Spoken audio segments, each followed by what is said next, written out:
Stock market లో support and resistance ఎలా easy వేలో డ్రా చేయాలో నేను ఈ రోజు నేర్పిస్తాను. ఈ వీడియో అయితే పూర్తిగా చూడండి. ఓకే అండి, మనమైతే ముందుగా ట్రేడింగ్ వ్యూ ఓపెన్ చేసుకొని ఇలా చార్ట్స్ కనిపిస్తాయి కదా, ఈ చార్ట్ ని ఏం చేయాలంటే మనం క్యాండిల్ నుంచి మనము లైన్స్ లోకి కన్వర్ట్ చేసుకోవాలి. ఓకేనా, కన్వర్ట్ చేసుకున్న తర్వాత ఇక్కడ మనం ఏం చూడాలంటే equal bottoms and equal tops చూడాలి. ఓకేనా, ఇక్కడ చూసుకుంటే ఈక్వల్ బాటమ్స్ ఏ ఉన్నాయి నేను డ్రా చేసి చూపిస్తా.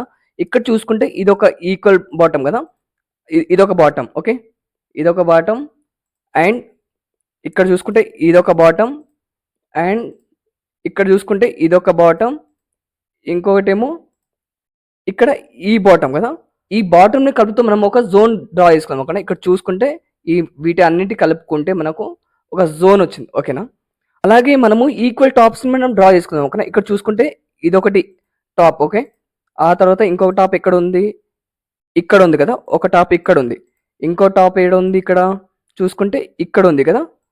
సో మనం ఏం చేయాలంటే వీటిని కలుపుతూ మనం ఒక జోన్ని మనం డ్రా చేసుకోవాలి. ఓకేనా, ఇక్కడ డ్రా చేసుకుందాం.